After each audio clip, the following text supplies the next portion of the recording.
Fate by Muna Sayed.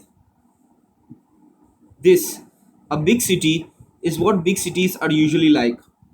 The common features of all big cities are the people who speak different languages, the crowds of people on footpaths, the throng of traffic on the roads, the honking of horns, and so on. Everyone cares about what they have to say. Nobody is concerned about what others say. The atmosphere is so polluted that one cannot see anything. Please wake up, my Chanda. Oh, Feke. Hurry up, my son. Don't you know that if we do not work, we will have nothing to eat? But mother, Feeka woke up and looked at the stale papa in his hand, which had been given to him by his mother, who had brought it from a heap of garbage. The black water, called tea, did not contain milk. But mother, I am very hungry. This will not satisfy me.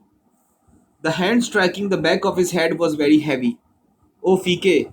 Oh, you lazy and good for nothing boy, get up at once. Without looking at the hand, he knew whose hand it was. It was regular behavior for his father. You do this daily. It is for this reason that we earn so little money. If you don't work, how will you eat? You good for nothing. Another slap brought a flood of tears to the eyes of 7-year-old Fika. He had to work like everyone else in his family. His mother picked items from garage heaps, casting away things that she could not use or sell, and added to the number of children every year.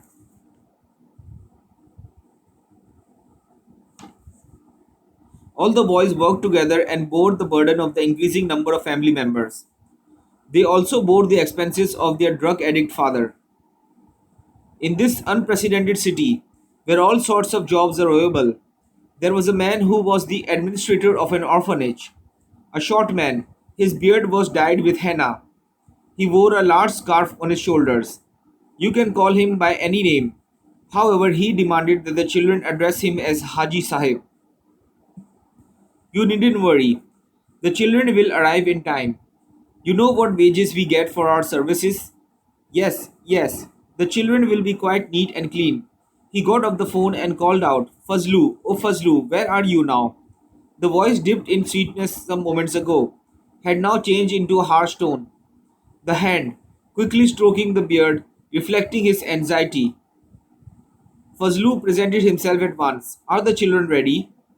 Haji Sahib asked in a harsh tone. Yes, Haji Sahib. Have a look at them once again. They must be neat and clean. It is a big party that they are to go today. And yes, bring that boy. What is his name? Oh yes, Abdul Qadir. Do bring him along. He has a sweet voice. In a posh area of the city, victim to indifference, there was a recital of the Quran at the soyam of someone's mother. As has become the custom, children are called from orphanages to recite the Quran and the Fatiha. In return, the poor orphans receive a cauldron of biryani, so that the rich family can earn a reward from God. The dead receive the reward for the recitation of the Quran. The family in return fulfill their obligation to fulfill their responsibility without any effort and earn a reward as well. And the providers of the children, the administrators, earn a reasonable profit. Allah is happy and his men are happy, and Haji Sahib as well. Haji Sahib's hand continuously stroked his beard and his lips wore a sweet smile. Although there are wide roads and many flyovers and underpasses in the city, yet traffic jams are a common feature. While the general public becomes miserable, Feeka and other people like him earn a living as a result of these traffic jams. Several children like Feeka stand under the burning sun without shade and barefooted on the hot asphalt and carry buckets of dirty water in one hand and small wipers in the other. No sooner does a car stop, they sprinkle water on its windscreen and begin to clean it. Some kind people hand over some coins to them, some scold them, and some, after having their windscreen cleaned, pretend that they are about to pay but drive away without doing so. Perhaps they enjoy watching the barefooted boys running after them for a few rupees. A van stopped in the traffic jam. Feeka ran over at once and putting water on the windscreen began to clean it. But a strange thing happened. Instead of getting some money, Feeka received a slap from the driver who came out of the van to do so. Be off from here, you bastard and rascal. Where did you come from? Feeka stared, with eyes full of tears and a reddened cheek. Disgrace was his daily fate, but today he had got more than that. In the morning he had got it from his father's hand, and now from another person. Instead of getting tea and papa, he was empty stomached and getting slaps. In the morning, the tea had fallen from his hands, and now hunger buried its claws into his belly. All the children witnessed this scene. Abdul Qadir was among them. As usual, the gathering at the Milad and the recital of the Quran had been magnificent. Abdul Qadir's melodious voice created an enthralling atmosphere. The bereaved family received words of appreciation from all the guests who had come to participate in the ritual. What a wonderful soyam for the mother. All the orphans had their fill of biryani and were given gifts. Fazlu also received a favor.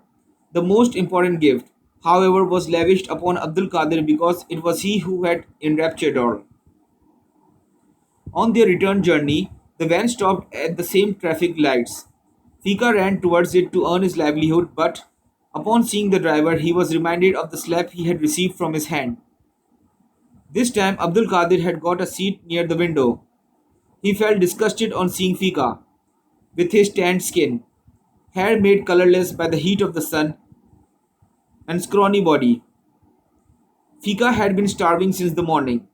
There was a traffic jam as usual, but there was nothing in it for him. His eyes welled up with tears of helplessness. Upon seeing the tears in his eyes, Abdul Qadir's heart was awakened by feelings of sympathy, instead of disgust for the first time.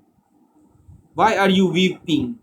Fika's ears heard the voice of a boy who was almost his age. Hunger further sharpened its claws. His intestines twisted. He felt an intense contortion gripping his innards. Abdul Qadir became uneasy. Seeing the boy's eyes filled with tears, tell me, why are you weeping? I have not earned even a single rupee since morning. So what? Abdul Qadir's eyes were wide open with curiosity. When I go home empty handed, my father will beat me. And he moistened his dry lips by passing his tongue over them.